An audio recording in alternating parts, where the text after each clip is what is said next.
All right, we are live. Hello, everybody. Um, Today we have my lovely fiance, ONC Matt Adam, is going to be moderating the channel. So she's going to take care of any nuisance that occurs. And Carol, it is so nice to see you. Yeah, same. Thank you. Thanks for like having me on your channel, doing this thing with me. It's awesome. Yeah, I'm excited to talk with you. I know we've brought it up like for the last like 5 years or whatever. Like, hey, we should talk on one of the channels. I know, right? Well, I really wasn't on YouTube much before. Now I actually have my own channel and doing some stuff. So Yeah, now and I feel more apt to be have my face out there than I used to. I like it. I love your shorts too. Those are always really entertaining because I think you pack a good punch. So like you manage to say in a few very powerful words what you're feeling or what you're thinking, and yeah, it's always good to see your videos. And also, Thanks. like, I know I've said this a couple times, but your voice is so calming in your videos. I'm always just like, oh, it's like a hug for my soul. It's so nice. Well, thanks. I have been complimented on my voice a lot, and that is a boost, especially if you took tea and you sometimes worry about your voice and stuff like that. I'm like, oh, it's Yeah. nice that and usually it's always lesbians, so I guess I have a very it's like some kind of wild call to the lesbians. They're like, "I love your voice." Yeah. Awesome. So, hopefully we'll pick up a little bit here in viewers. I did like share this like wildfire, so hopefully we'll get a big audience. Yeah, I was trying to share it too. I'll pop it on, Twitter again just to be like, "Hey, we're live." Can you see the viewers? I can't tell. Oh, yeah, I can see. We've got 2 viewers right now. Oh, okay. Do you know who they are? I mean, one of them is Nicole, so Like, one of 'em I'm sure is Nicole. yeah. Oh, we bumped up to 3. Yeah, I think sometimes, tweets get lost sometimes because sometimes I'll Yeah. come across a tweet and I'll be like, "Oh, I didn't see this one is like 2 days old." I'm like, "What? I follow this person. I'm pretty active. Why am I not?" Yeah. Well, now we can blame Elon Musk for that. I don't even know what's going on. I don't understand what the whole deal is, to be honest. I'm like, "Okay, he took it over great." I whatever. I'm Yeah, not too I don't think a whole lot is gonna change, to be honest. agreed. I don't think too much is gonna change, but, um, hey, Michelle. Hey, useless strawberry. Um, Darn it. yeah, it's been weird being back on Twitter and, like, being active the last, like, few weeks.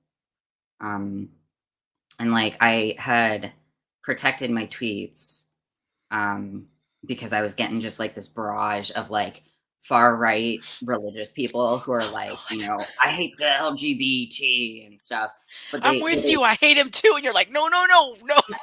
I'm like, I'm a radical feminist and I'm a lesbian. We don't actually agree on all the things you think we agree on. We probably agree on one, maybe two things. And even then it's like contextual where it's like I'm fine with boys wearing dresses and girls playing with trucks. Like I whatever. Yeah, and also it's we may agree, but we agree for different reasons too, and those reasons matter. That's been one of those really hard things for me to like try to negotiate in this whole gender stuff and speaking out and trying to be active is that the left is just completely ices any of us out. Like nothing's getting through there, which is weird for me as a lefty. Like I've been voting Democrat and been a bleeding heart liberal for my whole life. Um, but the attention and everything that you're getting and the opportunities to speak and be in papers and anything to get your story out there and get your voice out there is really coming from the right. Um, on the bigger stuff. I mean, there's a lot of feminists who have been there and supportive and given space, and there's been a lot. There's been a decent amount of UK folks, but here in the United States, it's pretty much a conservative show, and it's really I won't I won't go to most of the conservative stuff. Like, I've been asked to do a lot of religious papers, Catholic stuff, all those, and I've just been like, no, no, no, no, I can't. I ran into a so I was on Getter for like a minute, and that was Mm, like already too long. But I was on there for a minute, and this detrans man, so like M to F detransitioner, had followed me and was contacting me, and we were just kind of shooting the shit because he also has diagnosed schizophrenia, that was diagnosed before he transitioned. So we have that kind of shared past. And he wanted me on his channel. And we started talking. And then he's like, yeah, so I talk a lot about, how Jesus really helped me get through this. And I was like, hard no, hard no. And I was like, okay, first off, I'm already tentative about working or doing anything with men. mhm. But also, like, sorry, bro, like, you're hyper religious and, like, you know, as I say, go with God, but like I'm not in that field. So and he was very gracious, and I explained to him like, look, we differ fundamentally on a lot of things that I think are not going to get anywhere in conversation. Um Yeah, it's one of those we have to agree to disagree. yeah. We're not we're not going to sit here and like discuss this, but I don't know. I've always just kind of been a struggle for me. Like, do you set aside those things if you really are trying to be active and work towards some kind of change with like transition and detransition and just like the mental health field and stuff? Um, do you put aside some of those things with at least with detransitioners who come from different backgrounds if you're all working on something together? Like, where's that line? And it's I don't know, it's daunting It a is lot. daunting, and And it's if you misstep, you're gonna get shit from both sides about it too. exactly. You got to be real careful, and like Um, you wanted to talk about the Florida thing. Well, that was like my first and foremost thought before I agreed to do it, where I was like, oh shit, like these people are like, good Christian families, basically, who their concern is the precious, innocent little girls who are going to lose their capability of producing children and of marrying men, right? Mhm. And that's not at all my priority. I do care about the children. It's not that I'm like, who cares? Yeah. Um, but my priority is vulnerable people. Yeah. Um, I actually care a lot about vulnerable adults being taken advantage of in this situation. And so to try, oh my God, Casey's here. Uh, um, but to try to like get my voice heard, I have to kind of negotiate like who am I going to work with, and Mhm. can we kind of meet in the middle here and agree that like their priorities are a little different than mine, but we have the same end goal. Yeah. Yeah. Yeah. I've kind of I took a break for a while and I've kind of jumped into it again. And I've jumped into the activism a bit more from trying to remain neutral with a lot of stuff. Like trying to keep out maybe some of my personal deeply held beliefs that probably rub a lot of people the wrong way, Yeah. because other people's beliefs also rub me the wrong way. So I'm like, okay, well, can we set those aside to work on a common goal? And I do feel like there is steam building. I do feel like there is change happening, and I hope I've been a part of that. I know we were earlier than what's happening now. We've been around for a while. I've been active for like 2.5 years or so, but there was some even before us.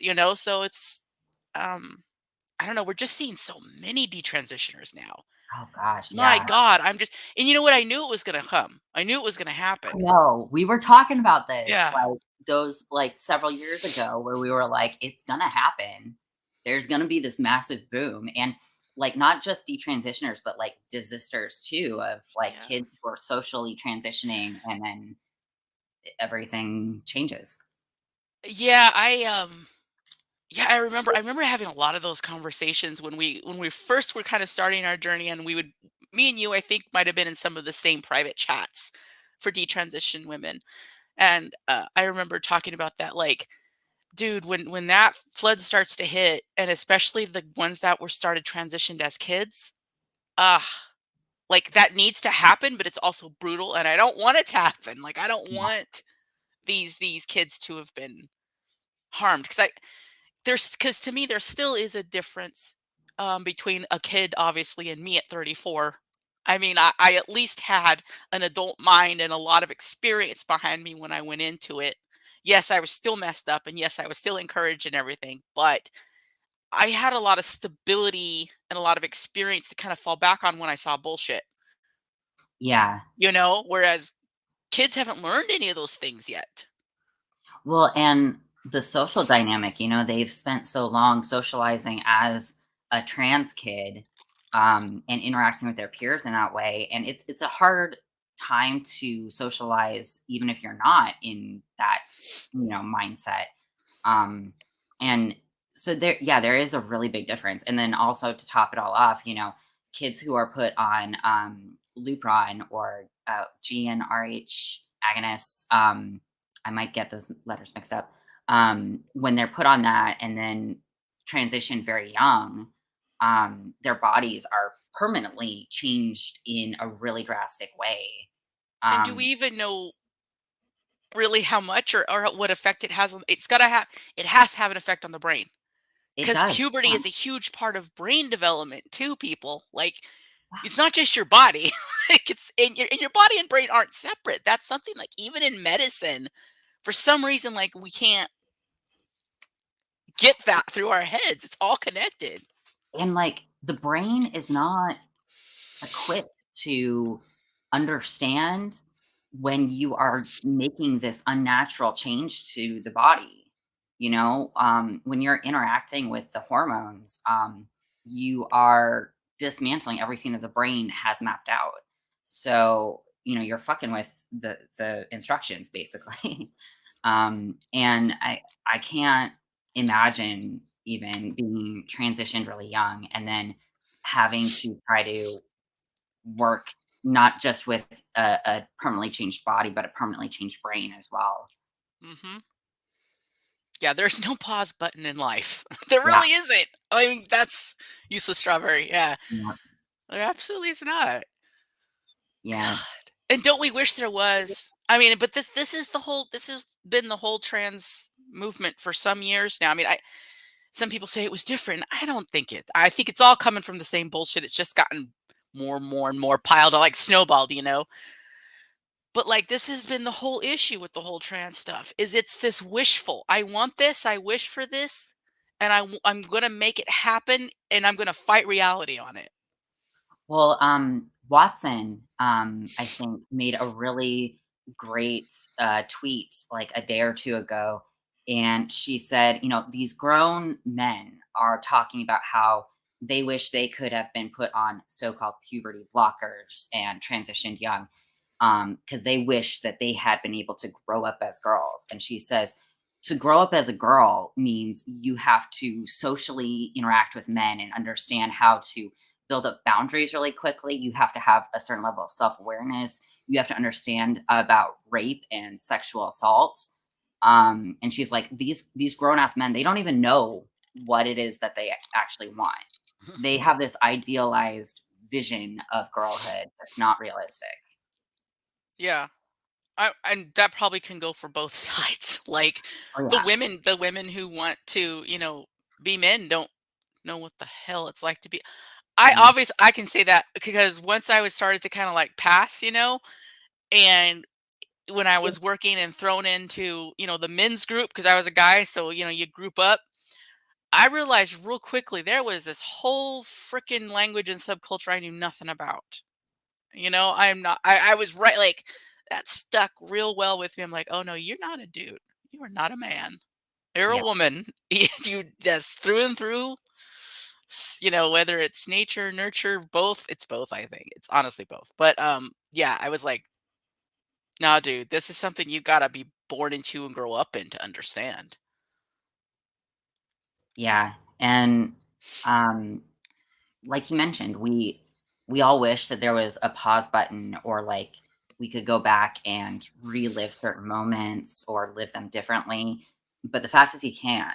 And to like basically punish the next generation for their ability to live a way that you think that you want, um, doesn't it doesn't change your personal past.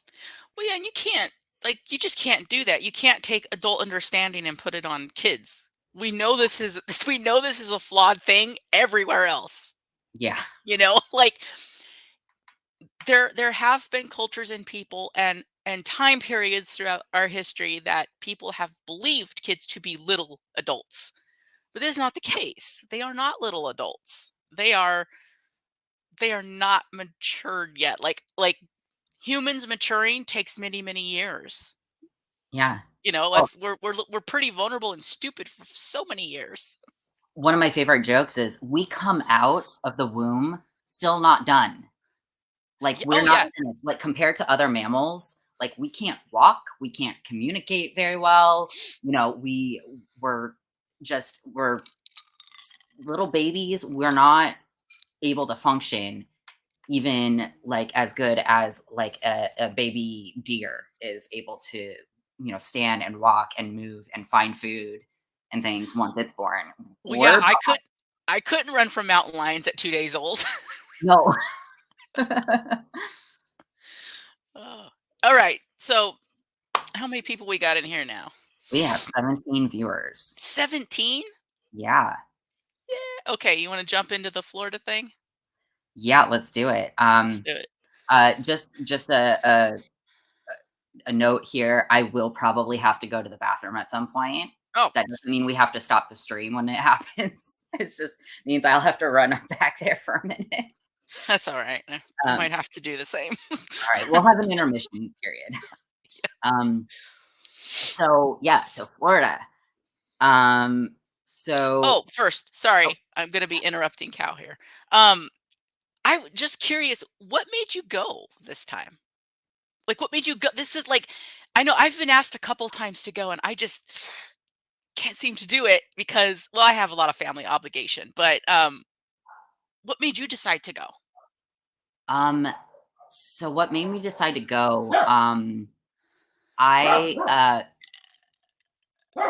I wasn't going to go. I was going to talk with the doctor and then respectfully tell him to fuck off was my initial plan. Nicole. And so I spoke with a doctor who I will not be naming, but I spoke with a doctor who is on the board. And when I was in conversation with him, I was kind of giving him like a fast paced run through of all of my health issues. And so I was telling him like everything like as chronologically as I could, and all this stuff. And as I was telling him this stuff, I noticed he was actually listening to me. And I haven't really had, other than with my endometriosis and with the surgeon I ended up going to, I haven't really had a doctor believe me, especially about this shit. I have people that some trans activists have come out and been like, "Oh, well, Rachel didn't ever tell any doctors about any of these things." I did. I did tell them about all my health problems as they were happening, and I told them why I thought it was happening. And they said, "Oh, it's in your head, or it's a coincidence. We don't know." Ooh, I got the Um, coincidence thing all the time. it's such bullshit. It's such bullshit. It's like, how have I poisoned my body and this happened because I poisoned my body and you don't notice that? Oh, Um, but anyway, so I was talking with this doctor, and he was like responding to me in a way I hadn't really been responded to by a doctor before. And so I was like using medical terminology, and he didn't like condescend to me. He didn't question me. In fact, I brought up how I thought, or I have a theory about a link between my endometriosis and my steroid use. And he was like, yeah, I can actually see how that theory might come up and that might actually be a thing. And I was like, oh, good Lord. Oh, good Lord. This man is listening to me. A doctor is validating what I'm saying. What the fuck is going on? Yeah. um, and so after that conversation, he was like waiting to get on board a plane, and he was like, so I have to go, but I want to know, do you want to go down to Florida and tell the board everything that you told me? And I was like, absolutely. I was like, I need to do this. I can see that. You're talking to a medical board. Yeah. That is a big deal. I mean, especially for someone who went through so many medical issues like you did because of this. And it's not like you did go to licensed professionals. Now, we can say these licensed professionals were really bad at their job maybe, but they still were licensed professionals. Where's the oversight here? Yeah. You know? That's something I thought something even when I was drinking the ginger juice and in my transition, even at that time when I would go to these doctors, I remember thinking they really just aren't very professional, and they just really aren't. I don't feel like they're really doing their job. I feel like when it comes to this particular issue, they're not being honest Yeah. and truthful. And because, it's like I am taking a drug. Yeah. So, and especially when stuff started coming up, when some of the honeymoon wore off and the day to day, and the week to week injections and the problems started happening, you know, I'd flat bring it up. Every doctor I went to, and I went to several doctors during the 4 years that I was on testosterone. Every doctor I went to, I told them some of my issues. Like one of the main issue that popped up the quickest was the really, really intense anxiety. You know, Mhm. yes, I've always been somewhat of an anxious person. Like, yes, but nothing like before testosterone, right? And it was intense and lasted a long time. Like it just and I realized that it seemed to match when I was taking the just like injecting I'd feel pretty good and kind of like woo for like a day or two, and then it would get like anxiety would go up and then it would kind of ebb down again. So like you could tell it was kind of going with the cycle of the testosterone. And I remember bringing it up to one of the doctors, and she's like, well, you did start school, right? I mean, it's probably pretty stressful there. I flat asked her, could this be making my anxiety worse? I don't see how that would be possible. She says, I don't see how that would be possible. No, I got the same thing with depression and suicidal ideation, because my depression got really bad within a couple weeks of starting steroids. And like my depression, I'm not going to say that that caused it. I've always had depression. I've always had very serious suicidal ideation. um but I did notice, like, oh, I feel pretty good right after my injection, like you were saying, for a couple of days, and then it just tanks. And then I am like bottom of the bottom. I am making plans. I am a danger to myself and potentially others. And I brought this up to my doctor, and she was like, "Oh, well, maybe we should just up your dosage." Or and then at one point it was, "Let's up your dosage and let's make it more frequent." So then I ended up taking like double the amount others were taking, because I was taking a high dose and I was taking it every week instead of every 2 weeks like everyone else was. And it was all to stave off the depression, which was like somehow worsened by taking this drug. So taking the drug more often is the cause and the cure. And and we understand that it seems like most people understand that hormones affect mood, I right? think. Yeah. Okay. But when it comes to, anabolic steroids or, estrogen or any of those kind of synthetic estrogen, any of the synthetic stuff that is, doing the mimicking, for some reason that couldn't have any effect. If you're trans, it has an effect on everybody who's not trans. But if you're trans, it has no effect. Like, I wanted to ask you if you encountered many of the trans-identified females who were on steroids who were very adamant about not having roid rage. Because I encountered a lot who were like, "Oh, I didn't get more angry, so that's just a myth. That's not gonna happen." yeah, are you saying it did happen? Um, I didn't get ragey exactly, but, I definitely had, like, mood swings, but I Oh, yeah. because I, because I talked to others and they were like, "No, I didn't have mood swings at all. I didn't get ragey. I didn't get super sad." I don't, and well, I think the rage thing is a little.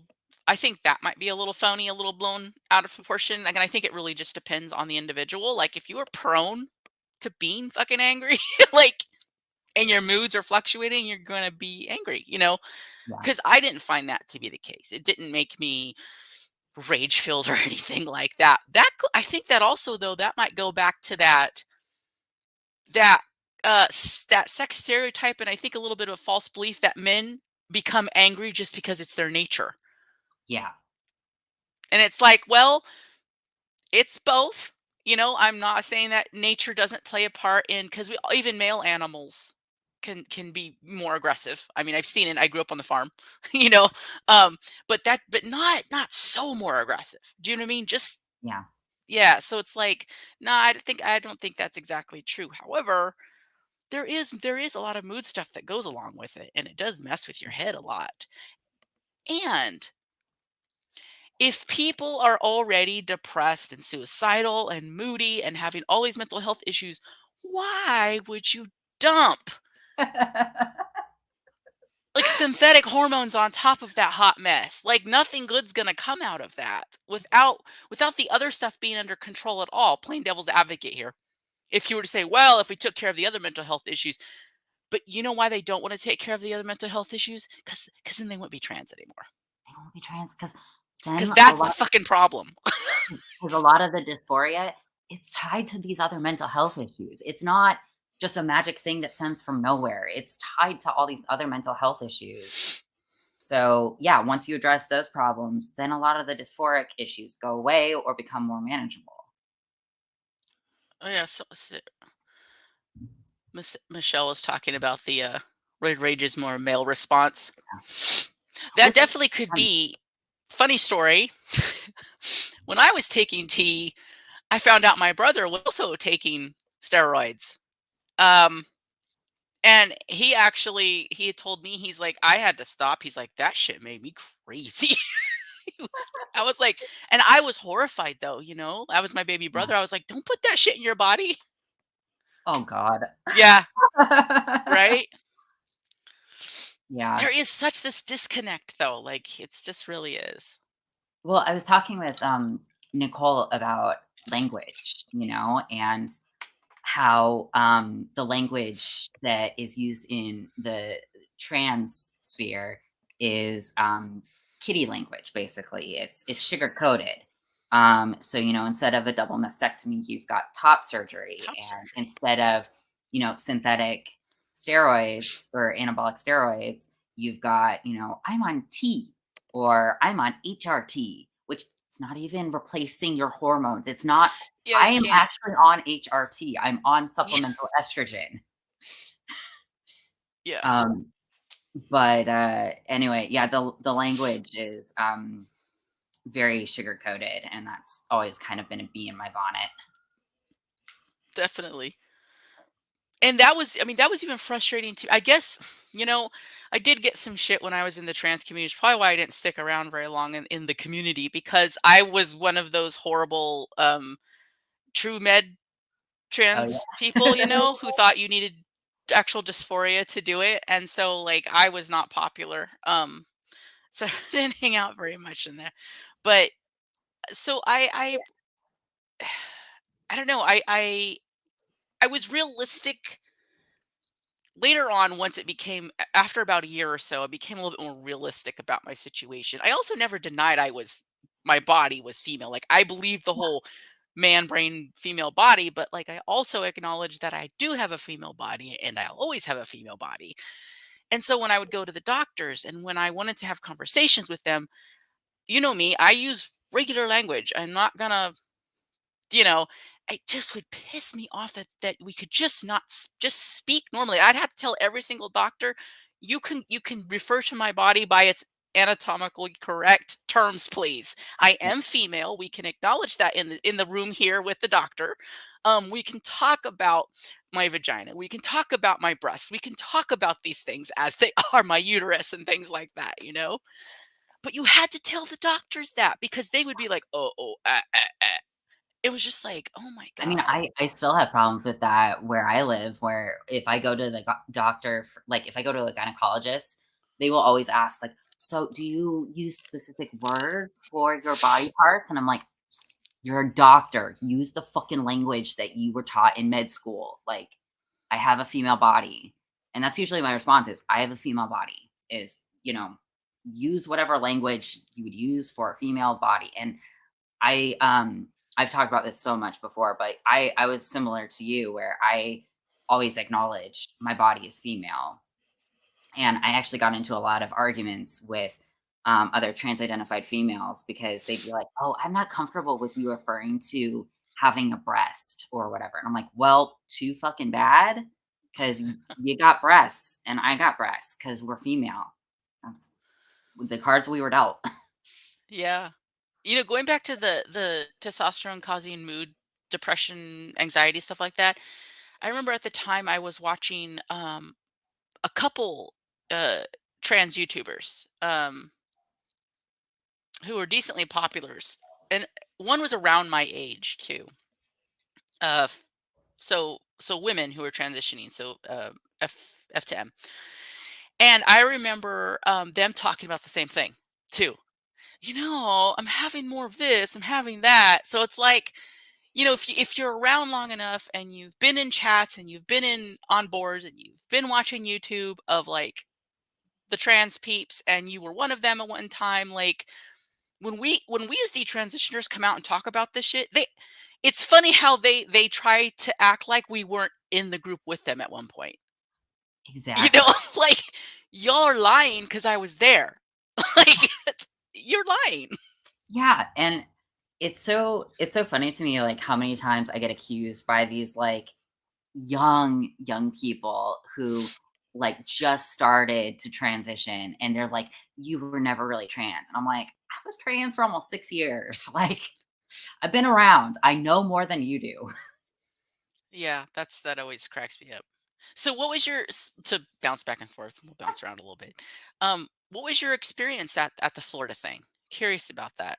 Like, Um, how did it feel being in that room? Because man, when the TRA started chanting and they were, I mean, I heard the chanting kind of towards the later part, but like, what was there anything happening beforehand so that you we probably could hear that maybe people watching didn't?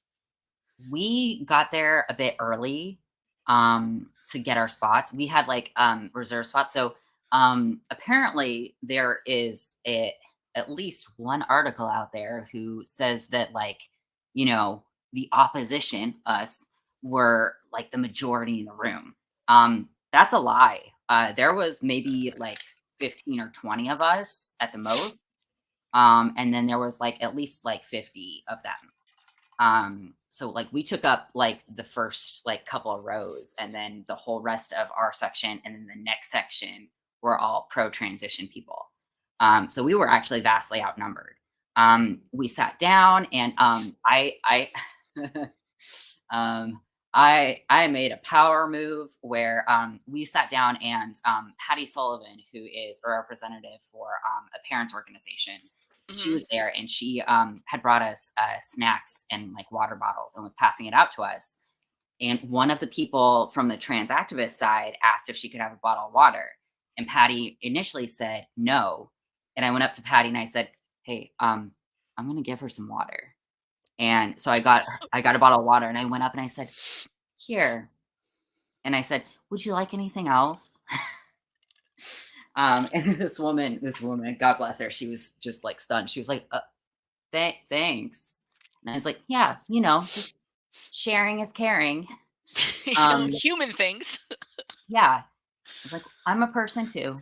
Um, and but So we sat down and just kind of waited, and there was a lot of talk before it was the time for like community um speaking time.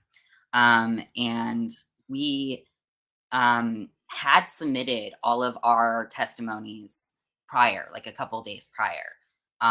The opposition, the trans activists, I will call them, they were under the impression that we just showed up. Like they all seem to think DeSantis flew us all in and we all got to speak even though we didn't submit anything. I don't know what's going on in their brains. DeSantis had nothing to do with it. We submitted our stuff for the review by the board beforehand. We timed our speeches and practiced them and made sure that like we said what we wanted to say. And so when we were called up to speak, that's why, we all went up there, we said our piece, and then we sat back down, even though they kept yelling, time, time, you're over time, all that bullshit. We didn't do that to them because, we're polite and grown-ups. But it was pretty wild. There was one member of our group who it was unfortunate. He wanted to share his story of his daughter who had transitioned in college and then she killed herself, unfortunately, uh, during transition. And he wanted to share that story, and but he went over time, and Yeah. so the TRA started screaming at him. Then he, unfortunately, they do that for a reaction. They want you to freak out. Yeah. He played right into their hands and he freaked out. Yeah.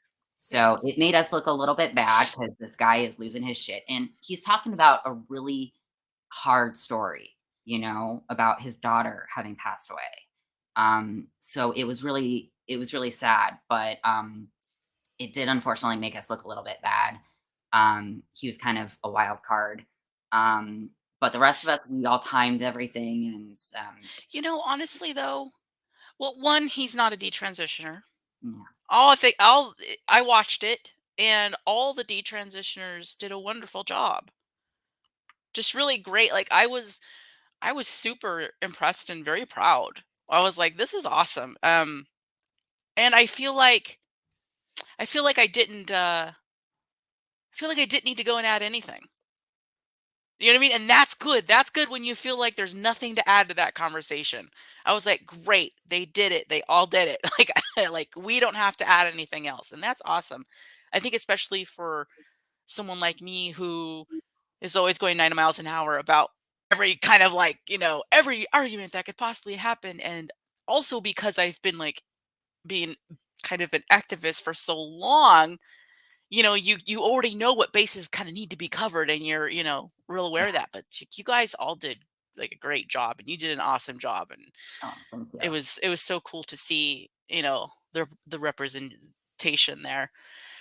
But okay, so my take from it really by watching him, and granted I'm a normal human, so I actually had empathy for him and felt for him, and actually thought he was doing a better job than I probably would have done in that situation had I been there to talk about this crap and my son being dead, like, Yeah. or my daughter being dead. Like, I would have probably lost my shit. So I mean, I don't know. I feel like I could see him struggling. I could see him going, I'm so angry right now. I want to go after I want to sit here and say my bit, but I also know I shouldn't. Like I saw that struggle happening.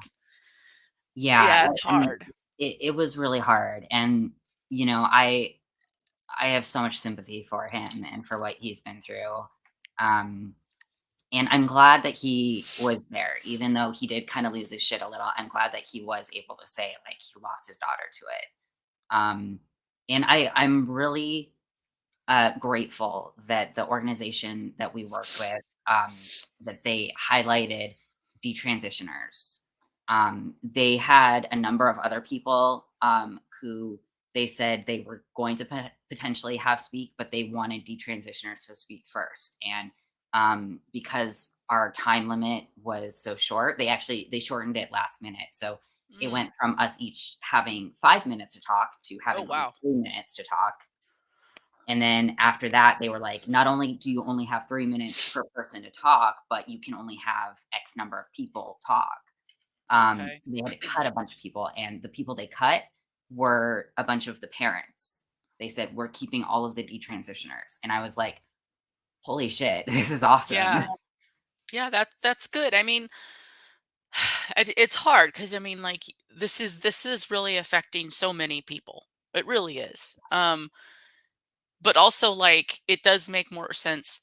It does make sense to have the people who are actually like medicalized speak about this medical procedure. Like, it's um yeah, it's but I thought it was wonderful to see, and I'm glad you went.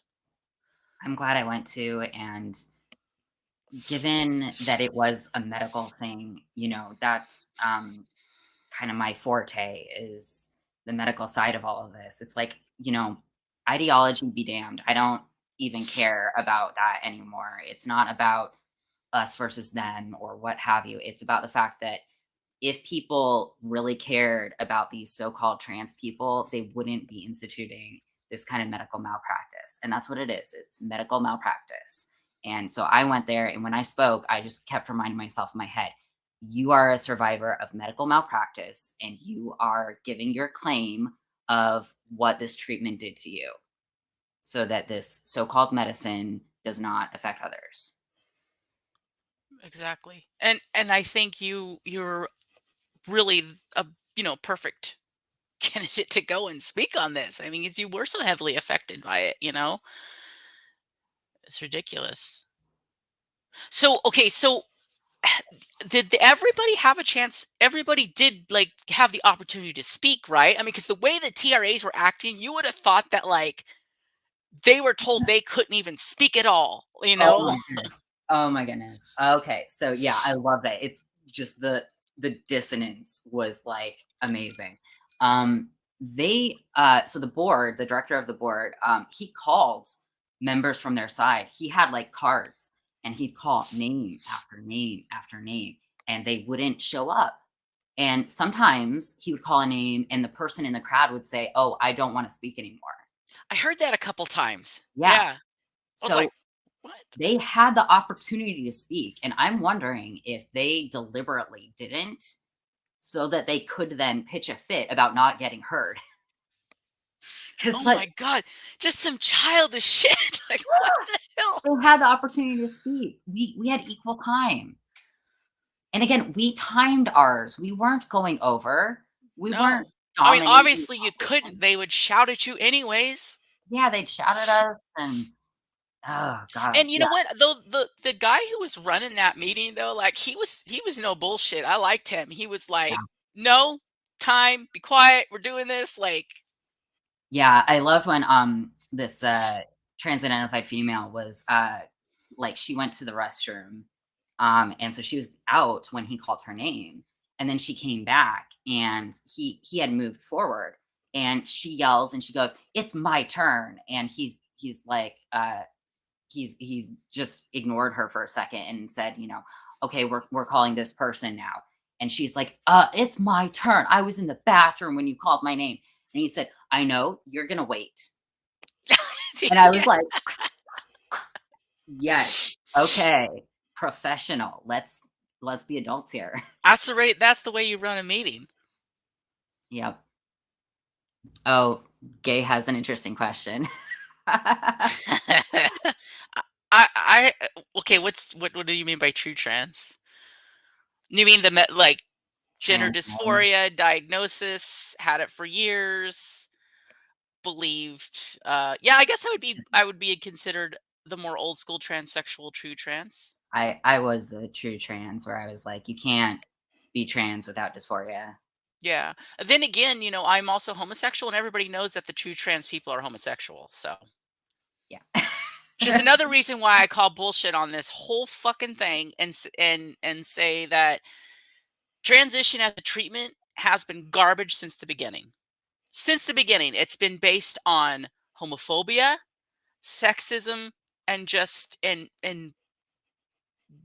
you know not really helping people, not really helping people's mental issues.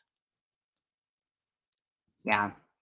And I even sometimes you hear this from the gender critical side. You hear some people talk about the true transsexual. Well, there are some, and every time they talk about this some, they're always homosexual, and I'm like, no, don't throw us under the bus either. Like, this isn't good for anybody.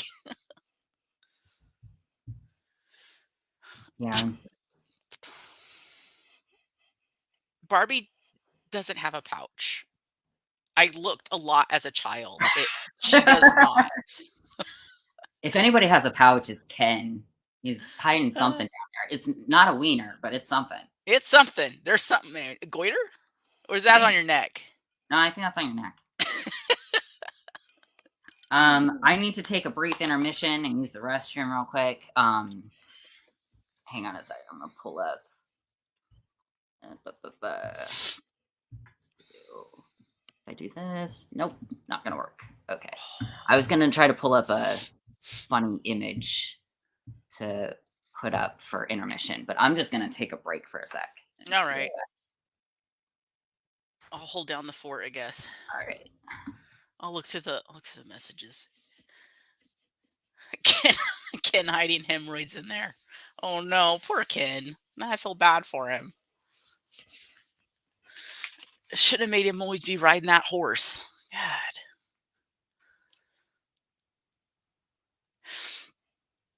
So yeah, you guys all like my shirt? Got this the other day. I was so stoked.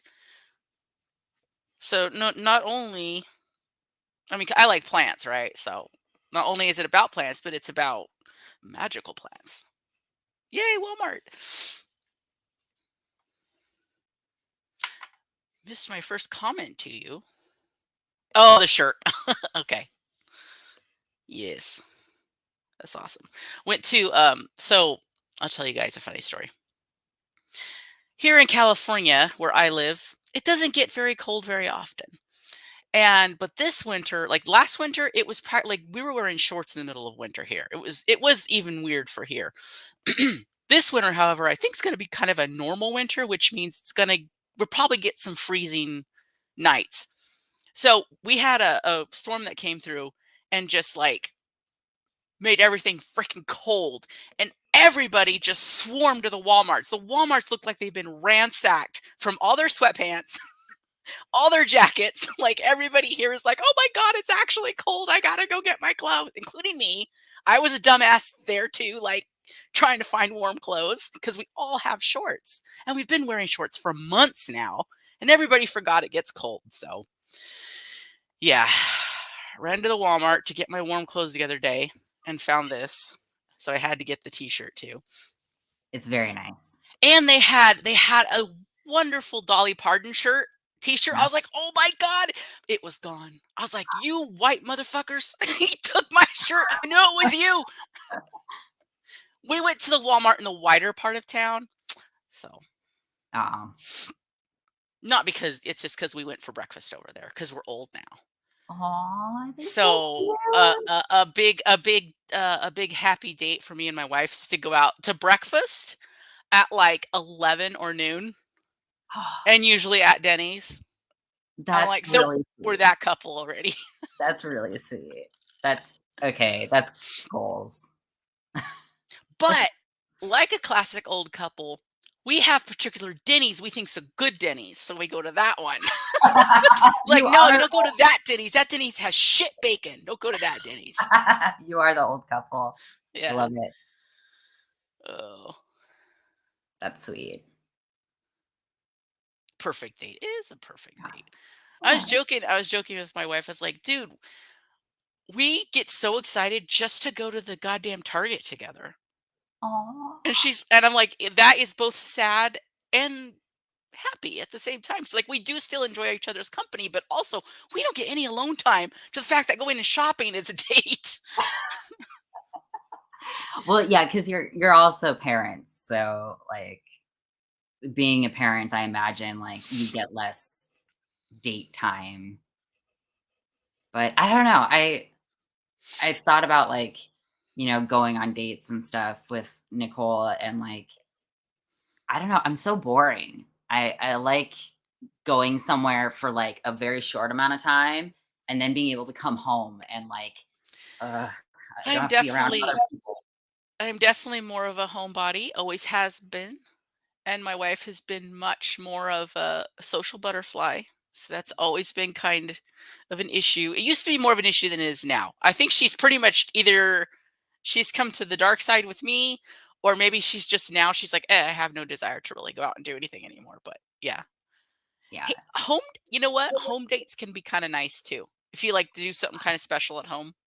Well, we both like video games a lot, so I think we're probably going to just incorporate that a lot into our Yeah. dates. Like, let's have a date where we kick each other's asses in Mortal Kombat or something. Yeah. Yeah. Me and my wife have played some video games together. It's nice. Yeah. All right. Where'd we leave off? We were talking about Florida Oh, and the what it was like. time. So they did have equal opportunity and equal time to speak. They They could did. have made their case. They could have made their case. And we uh, we all really tried to be respectful of them. I was sitting with a D-trans man who he's older. The two D-trans, well, there were two D-trans men who were older, and one who is it's hard to explain, but he's not really able to detransition, and he's younger. But the two D-trans men that were older were both sitting on either side of me. I don't know why. It was funny. The lawyer who was kind of directing us all, she's a little spitfire. Um, she looked at me and she's like, "Okay, I want two men on either side of Rachel because she's small." And I'm like, "Okay, woman, I done been around the block a few times. I may be small, but I'm okay." Um, Like a badger, right? You're small but fierce. yeah. Don't fuck with me. Don't fuck with me. And I was the one who was like instructing them all, like, okay, so when they get in your face, this is how you respond. Like, if they throw stuff, if they spit at you, like, and everyone else is like big eyes, like, they're gonna spit at us. And I'm like, they might. Be prepared for everything. You never know. But so I had these two old D trans men on either side of me. And the one to my left, um, that was Bill, I think. He he was so sweet. He was going over to the TRAs and he was like shaking their hands and he was like, "I just want y'all to know, like, we're all here because we're good people and we think we're fighting for what's right." And he was like so sweet. And I was like, "Oh, bless your heart. You think they give a shit." You know what? You never know though. You don't. It's I think if your goal is to maybe reach one person or get one person to think just a little bit, then you succeeded. I mean, that's Yeah. kind of that was the perspective I took initially, and I try to remind myself of that when I feel kind of like, oh, I'm not doing like things aren't going the way I wanted to, or I wanted to do more, or I wanted to reach more people, whatever. I remember when I first started, I thought if my story helps one other woman, like, well, that especially one other lesbian like myself, that will be worth it. Yeah. And I already know that that is a fact that has happened. Like when God, I remember I forget who my wife was working with at the time or with. She was talking to some other woman, and the trans stuff came up because this woman's best friend's daughter, lesbian daughter, was transitioning Mm. or having like oh no, she was a teenager, she was a late teen, and she was having some issues and talking transition, right? And so Liz basically shared my story that I had written initially for Fourth Wave, that Oh one. yeah. Yeah. She shared it with this woman and said, if you think it's appropriate, and to share with your friend or whatever, here. And she did share it with a friend, and we heard back a couple months later that it actually was really helpful, and the daughter had like decided to not, like, she's kind of changed her perspective. And I was like, and the mother was like, just tell your wife thank you so much. And I was like, everything's been worth it. I was just Yeah, like, yeah, yeah. that moment of redemption, and you're just like, "Oh, it was all worth it, all that pain." Yeah. Yeah, I know, absolutely. So yeah, they just, that whole thing of them sitting there shouting and everything, I was like, so fucking typical, because the Florida board was really like, I think out of all of the shit show that's been going on, at least in the United States, I think they're probably going the best, like, most level-headed route about this. Like, they're taking it from a medical perspective. They're addressing it kind of where it needs to be addressed. I mean, I have some critique about the whole thing a little bit, but generally speaking, they're trying to be scientific. They're trying to be fact-based, things that have a civil conversation. Yep. I like that they allowed everybody to speak. Anybody who spoke could have, like, done so. They could have, and what you miss from the live stream, because I have watched some of the live stream, what you miss from it is at the end, when we were being escorted out, um, the trans activists started getting into our faces as we're trying to respectfully leave the area, because the board still needed to discuss things amongst themselves without community present. So we left our luggage there because we had checked out of our hotel, and so we're all going to get our luggage. And the trans activists start throwing stuff at us. They start screaming at us and What are they saying, like, throwing? water bottles. Like, Just assholes. Like, really? yeah. It wasn't all of them that were throwing stuff. Yeah, There yeah. was like one or two. But and then they were yelling at us like, "I hope you have a safe flight home and your plane doesn't crash and you die," and stuff. They sounded like 12-year-olds. I know. And I'm just like, and I'm a smartass, and I get myself into trouble for that. And God bless her, the lawyer was like trying real hard to keep me from causing issue. But I was like loudly saying like, "So when do our checks from DeSantis come in? She's all Has anybody been totally in dumb. touch with, has anyone been in touch with Tucker? Like, anybody let Tucker know what happened?" And the lawyer's like, "Rachel, shut the hell up." Yeah. You're not, they're gonna believe you, Rachel. Like, I they're know. absolutely gonna believe this shit. Well, I mean, it's because they already do believe it, and They it's so already funny. That's the thing is, I was like, "They already believe this shit. Let me joke around a little." And then as we were walking out, these trans activists are screaming at us and going, "Shame on you, shame, shame." And I was like, "You too." And when I said that, this gussied up man, he screams at me and goes, "You sound like a witch." And I was like, "Well, thank you." You'll be still my heart. I know, I was like, "Oh my god. Thank you. That's the best insult you've got for me, is that I sound like a witch?" A witch. I I thought mean, that wait. Way to be typical, dude. I was like, "What, so you're gonna try to burn me? Go ahead. You gonna try and hang me? Go ahead." God. Yeah, I mean, so I'm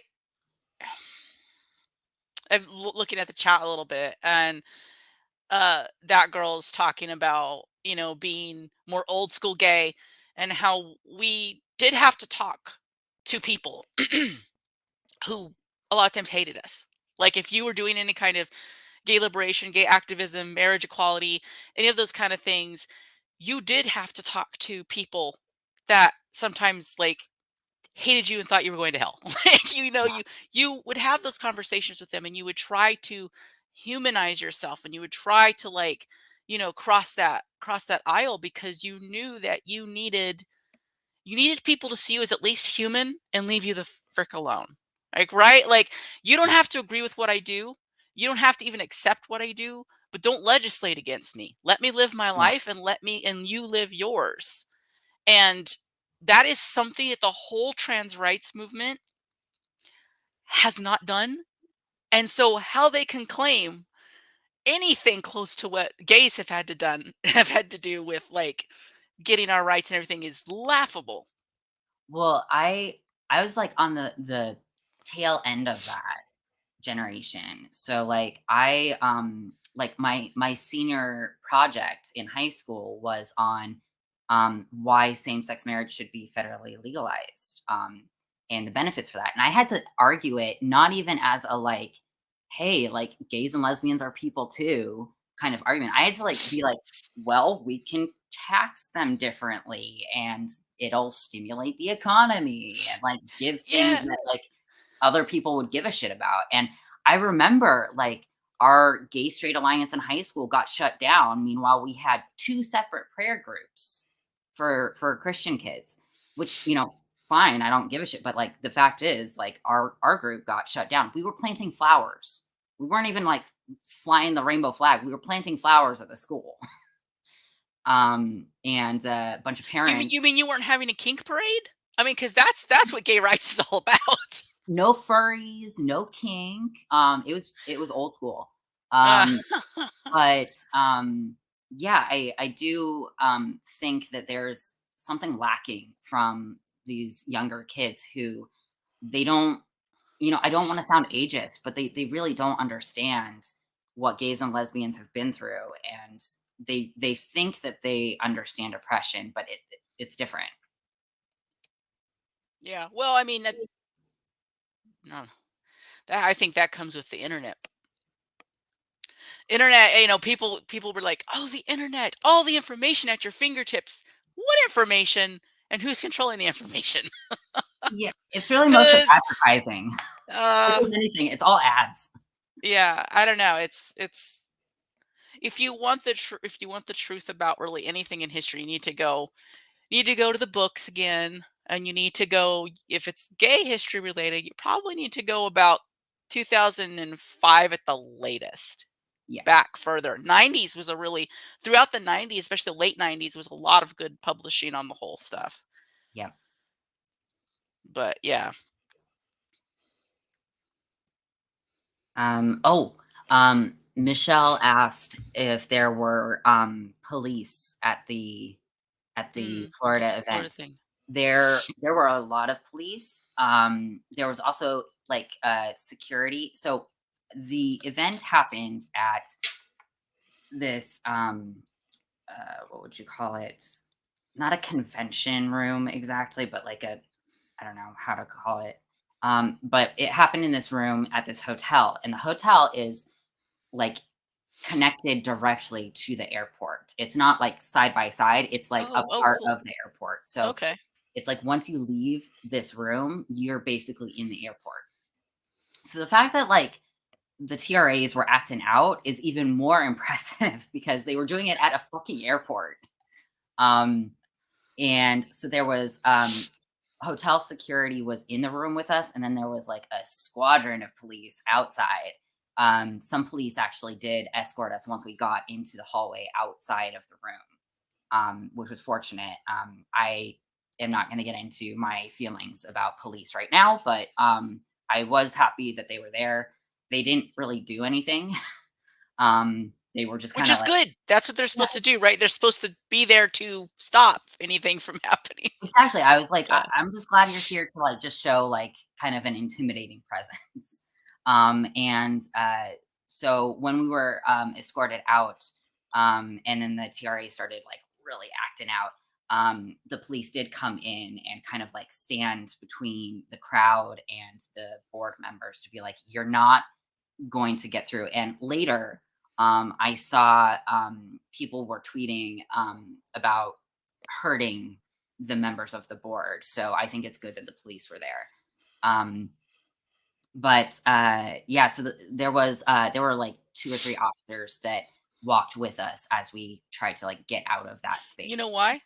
Florida don't fuck around. Florida don't fuck around. They got the stand your ground law. Like they don't give a shit. Guns, heck yeah, Yeah, I know, right? It's like, no, no, there. yeah. Yeah. Well, that's good. And I'm sure it made a difference because it was the Board of Medicine. Like you had some important people there too that I think made a difference. Yeah. This just wasn't a bunch of women screaming on the street. I mean, we don't need police for that. No, of course That's a joke, not. by the way, of the whole Yeah. yeah, like, police not getting involved with any of the, let women speak stuff, so Yeah, who was it? someone mentioned it in the chat. Yeah, someone mentioned the Tacoma thing. Unfortunately, I was in Florida when, uh, Kelly Jean Keane was, out in Tacoma, or else I would've gone to that, which I probably would've got the shit beat out of me for it, but, Would uh, you have gone in your goth makeup? that's a good question. 'Cause I think it was the Tacoma one that one of our members was There's a goth in. girl. Goth girl, yeah. Yeah. Yeah, no, I saw her and I was like, "Ooh, is that me?" Like, um, yeah, I probably would've, but it's hard to say because the thing is, I don't wanna get mixed up. I don't want people looking at me 'ca like, with the goth makeup and being like, "Oh, she's a TRA because she wants to be noticed," or whatever, so it's the same thing with, like, if you wanna dye your hair now, you instantly get drawn up as a TRA. Well, I say we, I really was never goth, but, like, our generation and even before, like, goths go back even into the '80s, probably '70s, don't they? Like, the dark well, no, shit, you could even go further back than there, you could go Black Sabbath, Heck yeah. you know? Oh, yeah. Fucking James Dio. So, yeah, I mean, goths has been a thing forever, It's people, been you're a thing not new to it. forever. No, no, it's, I mean, it's 'tis the season. Halloween just happened. And, like, it's kinda always been my fashion style, so I'm like, I don't wanna let the TRAs reclaim my heritage." It's like how I feel like my boss, at work thinks I am super woke because of the way I look, and I'm like, "God, Yeah, that's disappointing," you know, yeah. because I had to do, I got to do Stonewall training. Oh, fun. So, I had to do, the sensitivity training of the, know your weirdos at work, and, so I got to do that training, and she was like, "Oh, yeah, it'll be easy for you." It'll be Why? easy for me. Not Well, that's necessarily. the thing. No, it's like whenever I walk into a room and, like, I'm the only one that they ask for pronouns, and they're like, "Oh, well, we just ask everybody." I'm like, "Then Yeah, go right, ahead." bullshit. Well, I'm lucky enough to not have been asked my pronouns. Wow. Not in any kind of public way. I did at one particular job I worked at for a total of 3 hours, Ah, yes. before I told them my opinions and left. That was a fun story. That one I got asked my pronouns, and I thought, "Oh, this isn't gonna work out." Yeah. But yeah, but I do feel lucky to live where I live, in that it is not super liberal and it is not super conservative. We have a mix, and the mix, I gotta say, is nice. I The I middle know. ground. Yeah, I want some middle ground. Like, living in the Pacific Northwest, it's just all it's so much. It's so much all the time. Everybody has their own identifications and labels and everything all the time, and it's like, just have a personality. Just be yourself and have a personality, and maybe I'll want to get to know you and maybe not, and that doesn't make me a transphobe if I don't wanna get to know you because we're different. Assuming wokeness is really unwoke. I agree, use of strawberry, absolutely. Yeah. The whole wokeness thing is kind of it's like the trans thing in that it's just eating itself. It's like they back themselves into a corner with stuff. You're like, Jesus. Yeah. Okay, I'm working on it, you know that. So, oh, what else did I want to know about the Florida thing? Oh, can I tell you what Yeah, happened after? Oh yeah, my god. yeah. Oh my god, I'm so excited to tell you. They did a die-in. Oh yeah, the die-in. Now that someone wanted to, yeah. I was so sad that I wanted to Wait, take Rachel, you pictures. literally killed people when you went there?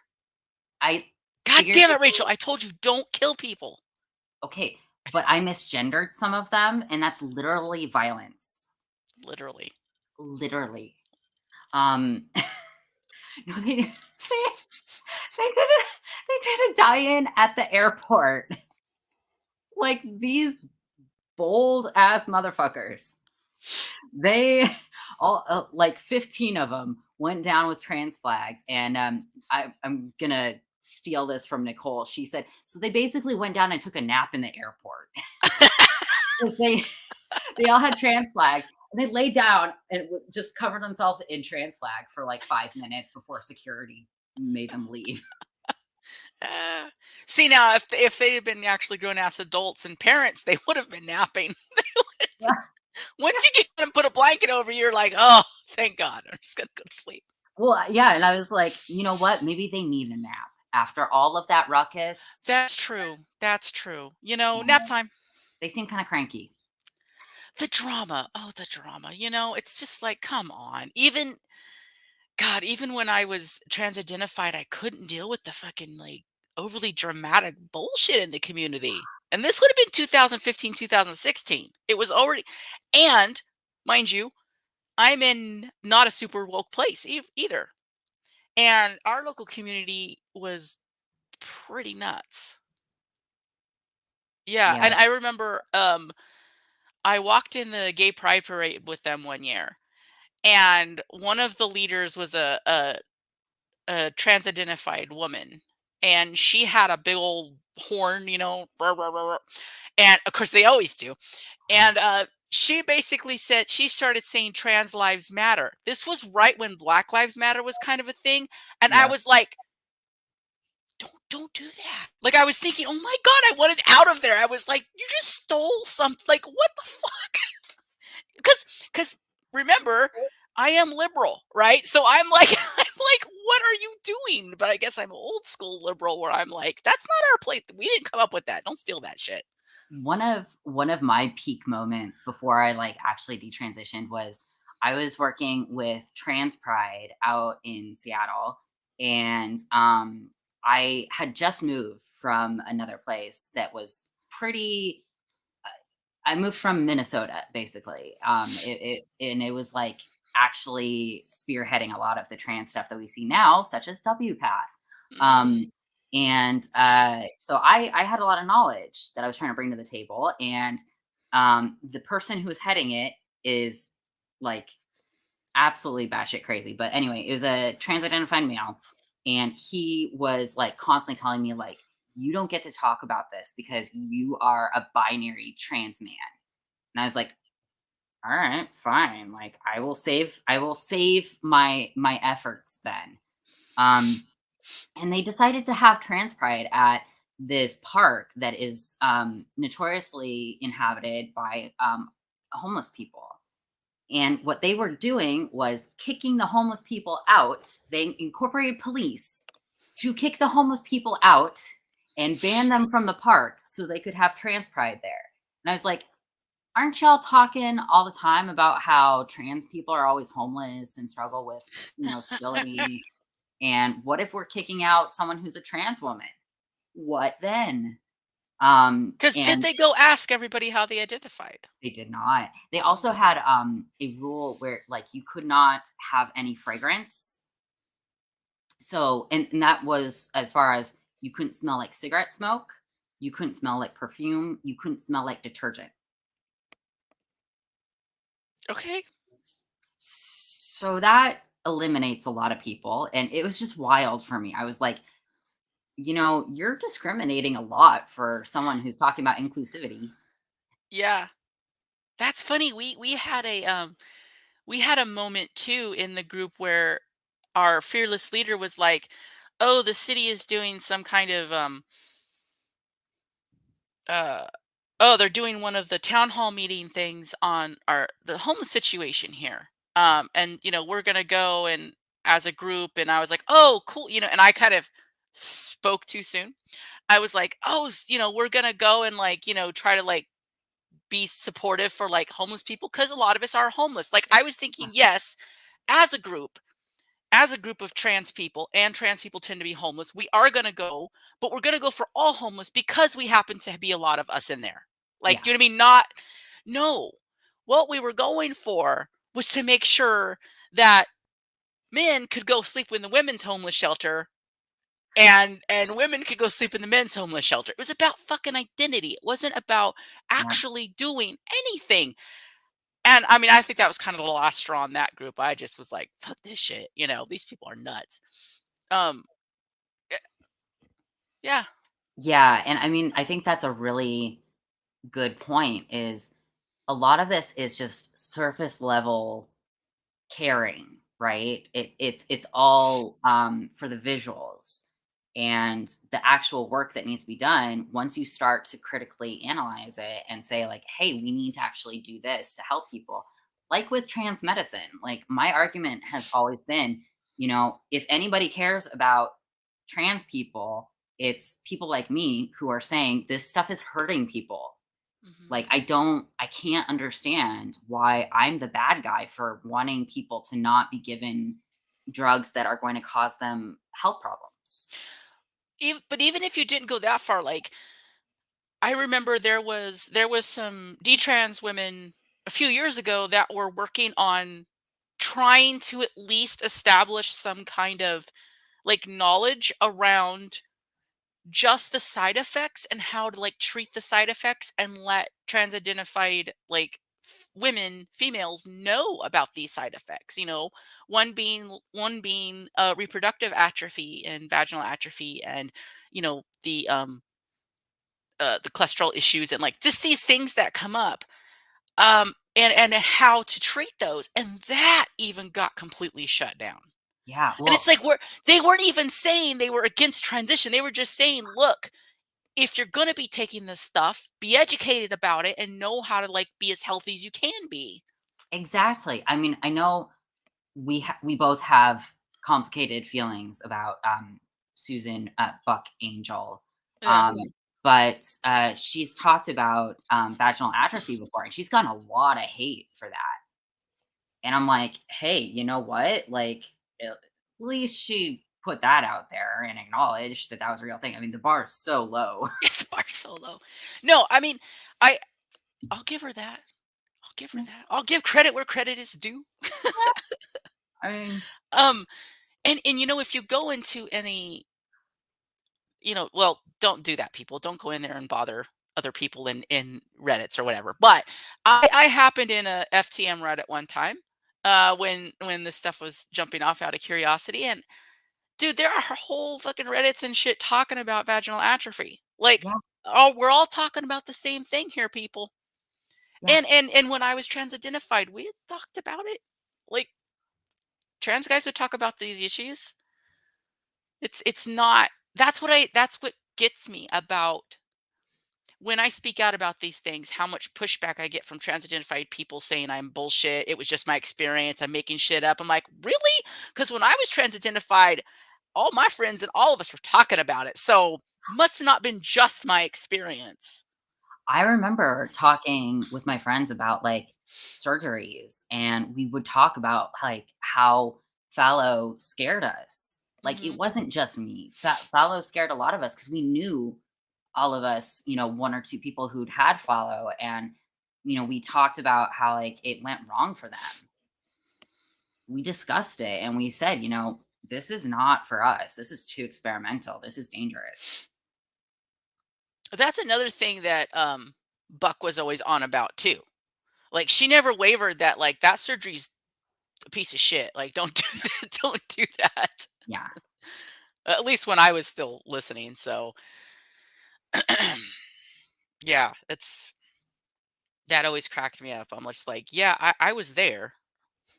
Like I don't think anything's changed. They're all still taking the same drugs. Well, and it's it is really frustrating to, like, know that I wasted, like, 6 years of my life being a part of this community only to be let go so quickly and told, "Oh, you never were. We know better than you. You never were." Yeah, it's the diagnosis criteria is pitiful. I Yeah. mean, you can't everybody's going to meet so many people can meet the diagnosis. I mean, like when we started this you were talking about the vulnerable adult situation. I think what people don't get is like so many people can fit into the vulnerable category too, right? Cuz any mental health issues can, I don't know, it's like I view it like anything else. People who go down paths, some people who go down paths of religion, that's really wonky. You know, like really, really, like they take, for example, they take their drug addiction and then they become addicted to AA, or they become, or their alcoholism become addicted to AA, or they become real. It's like you switch one addiction for the other if you don't really address the mental health issues. And so many adults will get into the trans stuff because it also is so prevalent. It's talked about everywhere. I mean, everybody knows about it. It's on TV, there's shows about it. I mean, if you look at something and go, I'm in the wrong body. Well, that makes so much sense. Remind you, most of us are mentally ill at the time, so we're not being exactly super logical. And the other thing that it's always kind of been interesting. How can anybody make a good, solid decision about their physical well-being when they're mentally ill? Because anybody who's ever been super depressed, has suicide ideation, or if attempted, knows that you don't give much a shit about yourself. Yep. Because that was a huge thing that changed for me is when I finally got on antidepressants that worked well without really any side effect. And my depression lifted. I actually cared about my physical, like I cared about things that I hadn't really cared about before. So that, that's like, how do people make a decision about basically destroying their bodies when they don't care about their bodies? Well, and I've always kind of attributed my transition as a different version of suicide. Well, yep. Where I was like, I knew in a way that I was hurting myself and that I was, because we had this whole discussion. It was supposed to be like uplifting and like beautiful of like transformation, but really it was like we were told like you're killing the old self, which is very religious. There's a lot of Um, that talk. Well, yeah, dead names. dead names Yeah. and like I've talked about the ritual burnings and stuff like that of like old photos and documents. And so for me, I was told, well, if you don't do this, you're going to kill yourself. But I also viewed it as, okay, so this is an alternative to killing myself. It's not I'm working on the reasons why I feel this way. It's option B. Yeah. Yeah. I was the same way too. It was both believing that if I didn't do this, I would kill myself because I had wanted to kill myself for years. Do you know what I mean? Yeah. So like you Yeah. are, but at the same time, you are still killing yourself a little bit, so you are getting what you were seeking without getting the full what you were seeking. Yep. And yeah, it's really messed up. And for people who haven't been there, at least for me, that time period of being that depressed and that just like, messed up felt like drowning constantly and barely keeping my head above water. Just and fighting in the dark. It just felt like fighting in the dark with things flying at me all the time and I couldn't make sense of anything. That's the state I went into to a therapist about Yeah. this kind of stuff. And you dump hormones on top of that, and you encourage somebody to cut parts of their body off, and what's going to happen down the road to that person? They're not going to get better. Like that's you're adding trauma onto trauma. I haven't talked about this too much, but when I like first began transition, I had just gotten out of an extremely abusive relationship where lots of violence and rape happened. And um, the fact is, I told my therapist about this. I divulged everything.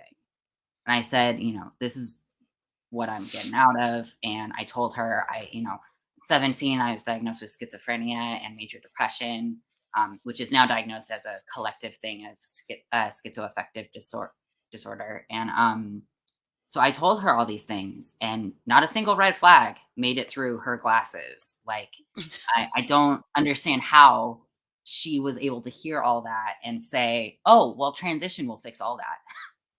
It Yeah. doesn't address a single one of those things. Like, my PTSD, my trauma, my actual mental diagnosis, like, none of it. Yeah, I do. I'm still amazed at how everything they've learned, every piece of evidence just flies right out the window when the magic word is said. And it really does. To me, it seems like it's a magic word. The minute trans is uttered, everything shuts down and everything becomes affirming that. Yeah, No questions are asked. And lots of questions have to be asked because these are major, major interventions. If you're calling it an intervention, you're going to need a lot of proof to support such a drastic act. There's not enough medical proof to support such a drastic act. But they know that. And that's why they've always had to say it's suicide or this. I mean, yeah. not only is that some shitty blackmail shit, like, like I have known drug addict family members to pull that shit, right? Wow. Yeah. Suicide threats, right? Don't question. You start to question me too much, I'm gonna. Oh, you're making me upset. I might hurt myself. Like that is some common stuff that addicts will use on people. It's abusive. Hmm. But it is something that people will mentally ill, people who are struggling with addiction will pull on their family members to get out of stuff. I've seen it happen, and it's just that same vibe. It's that same thing of don't ask me questions or I'll hurt myself. It's like who does? No, we don't do that here. Well, and this is not only coming from the person involved, but it's coming from the doctors too. And the Yeah. doctors, and like in the case of children, they're telling these parents who are the parents are usually homophobic. I mean, let's be real. But the parents are also oftentimes very confused about what their child is dealing with. They don't really understand. Um, like, my child is gender nonconforming. What do I do to fix that? And the doctor says, well, your child is going to kill themselves if they don't take this drug. And you hear that from a doctor, anyone who's anyone thinks that they can trust the doctors to not be negligent. I don't know if I would say that the majority of the parents are homophobic. Okay, I don't know. I'm not sure about that. And the reason I say this is because this is so widespread that's fair. and comes from so many different places. Like, there are there are there are pockets of different experiences that all get put under the trans stuff, right? Yeah, You have the group of so many butch lesbians that have transitioned. You have the lesbian community that's been very affected by this and it from an internalized homophobia way. The gay community as a whole been very affected by this. But then you have a lot of heterosexuals, and we've known them who have severe mental illness that also jump in on this thinking it's going to help them, or they're just being delusional and nobody's helping them.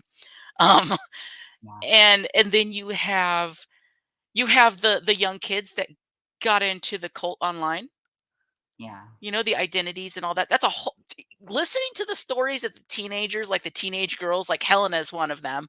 And Mhm. Helena aside, like her experience is interesting because it's listening to her experience and like the experience of the girls she was friends with and stuff. I was like, wow, that is a different world, a very different world than where I was coming from. So Yeah, I guess that's why I say it's hard to make that exact claim because so many people and so many kids are coming in this from so many different places. that's a fair assessment. I guess I should rephrase and say a lot of my interactions with parents have been that the parents do have, and a lot of times, I will say, a lot of times they're ignorant of this. I'm not saying that they are like actively and brutally homophobic. They just don't understand that they have implemented structures around their children that are a form of homophobia. Yeah. or at least are against gender nonconformity. Well, yes. The thing is, though, if you honestly, if we're gonna go that route, I would say the vast majority of people are pretty homophobic, like are slightly homophobic. Like like I think gender stereotypes in general is homophobic, like and Yeah, sexist. Like anything that restricts people like that, it's not good. And so, but so much of our society believes that way, and it's on the left and it's on the right. Obviously, everybody believes in gender gender roles and stereotypes, even when they say they don't. yeah. And implicit bias comes in so much too, where you don't even know that you are doing the things you're doing. Oh yeah. I mean, that's something I've like been trying to process and deal with over these last 5 years. I've been detransitioning. It's like, what am I, and what part is me, and what part is what I was raised to be, or what I Hmm. have like internalized. I think it's just, I don't know. And yes, don't get me wrong. I've run across my fair share of the parents that seem homophobic to me. Like I'm all, but I am also very into everything and very sensitive about that kind of stuff. So like, if I pull back a little bit, I'm like, yeah, this is just kind of average shit. Like this is average heterosexual people who think some stupid shit. And probably if you talk to them and had a conversation and logically works through some stuff, they might not really believe what they might not continue to believe what they're believing. But I, but I nobody's challenging them, right? Well, nobody's really challenging them except for these doctors who say they need to change in the way of medicalizing their children. And I do try to talk to some of the parents that I come in contact with. I get less requests from parents these days than I used to because I'm less online, I think. Um, but I have tried to talk to parents and be like, look, like I know you don't really understand, but your child, like, your son wants to have long hair. He doesn't actually want to be a girl. He wants to have long hair. So let your son have long hair, and I bet the trans thing will go away. But and I hope down the road, I hope coming out of this, like to take a positive look at it, maybe our society is going through some really fucking hard growing pains right now. And maybe after this, we're going to realize that these strict gender roles or these strict stereotypes um aren't really good to be like super encouraged. We shouldn't punish kids for it. We shouldn't, ostracize people for them, and we should really let kids be kids. I can't tell you how many times over my lifetime I've been in the store and, walking through the kids section looking for a toy for some nephew or niece or whatever, or even my own kid, and see a parent flat out just be really rude or mean to their kid, or even slap their kid's hand because their kid wanted the girl's toy, their boy wanted the girl's toy, you know, or the girl wanted the boy's toy. Although it tends to be harder on the boys, I've noticed. Yeah. The girls kind of get the whole, "Oh, honey, no, those aren't for you." The boys get the whole, "No," like, Yeah, they get it hard. and it's just like, don't do that. Maybe Yeah. we'll all learn to not do that anymore. And also be more accepting of the fact that your kid might be gay. Yeah. That's another big one. Let your if your kid's gonna grow up to be gay, there's nothing wrong about that. I think people still have a real about that. Yeah. And I've heard a lot of parents say that their fear is that their child is going to like face a harder life if they grow up to be gay. And I'm like, well, you're being a part of that though Yeah. by inhibiting them. Well, okay, so they're gonna have a harder life because they're gay. Yeah, maybe, but also if you're thinking that you can change it, then you're not really understanding that it's innate. At Yeah. least it seems to be for most of us. So, like, how is that helping anybody? And if their life's gonna be harder, then you need to be there to, like, set them up for that. Yeah. Yeah. Because I think a good parent understands that if they do have a kid, let's take a kid that has, like, some kind of a disability or a difference. That kid's probably gonna grow up and it's gonna just have harder go. right? Because people aren't going to understand. And it's just going to be a little bit harder life. So, how do you, as a parent, make sure that they can still have good self-esteem, self-advocate, and be like a decent adult in a world that's not going to like them very much at times? Yeah, and they need that support.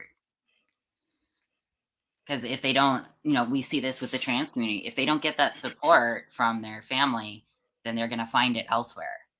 I mean, that's kind of what I did even as an adult, a young adult. Like, I was love bombed by the trans community, and I said, "Oh, well, y'all are treating me way better than my parents treated me when they found out I was gay, so of course I'm gonna be more drawn to that." And it just is so widespread. It really is a whole it is most of society issue right now. It is in every facet of our society and seems to be affecting so many people.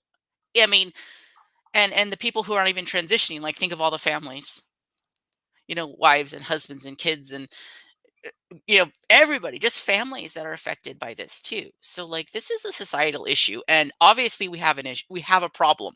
Like society's sick. We're not doing this because we're healthy. Like what's going on here? Yeah. Yeah. I think that's a good place to maybe stop. The whole Yeah. of society. Society is sick. We're Society, all doomed. you're all fucked. No, no, no. That's not where I was going with it. Oh, freaking Dark Souls over here took it there, but Nihilist. Sorry. no, I'm calling you Dark Souls. That's your nickname now. Okay, I like it. Um, no, no. I really do think it is a huge issue, and I guess that kind of circles back to the initial thing, which was how much of our own personal beliefs do we put into the pot when we're trying to address this as a society? Because we are a society mixed of all kinds of different beliefs and people and religion and people who are not religious. How do we try to like work together the best we can to get to a more healthier place for everybody? Yeah. Yeah, and I think it's hard because you have to you have to negotiate and you have to figure out, like, what am I willing to compromise on in order to meet my goals? Yeah, But we did not touch on WPATH. Do you wanna maybe do that in another video? we could. Yeah. I was thinking I'd like to pull some articles to share or some stuff because I know I have a good write up about Harry Benjamin Yeah. that I wanted to be able to share. It's on my computer somewhere in the ADHD computer that exists. So I'll have to find where the hell that's at. Um, but yeah, and we could do another thing on particularly talking about WPATH and the like diagnosis stuff and kind of where that all came from because that's Yeah. some fascinating shit. And I think we've both gone down some rabbit holes with that one. Yeah, talking about, like, the origin story of WPATH would be The really origin story, yes. The next one should be an origin story. That'd be good. fun. Okay, well, Thank you thank everybody for you. joining us too. Yeah, thank you everyone who showed up. Thank you again to my lovely fiance Nicole for moderating. Um, Oh, and thank you, Carol, for being on my channel and for talking with me. It's always so nice to talk with you. yeah. Thank you for having me and yeah, agreeing to this. Awesome. All right. Well, I hope everyone takes care, eat something, drink some water, and we'll see you next time.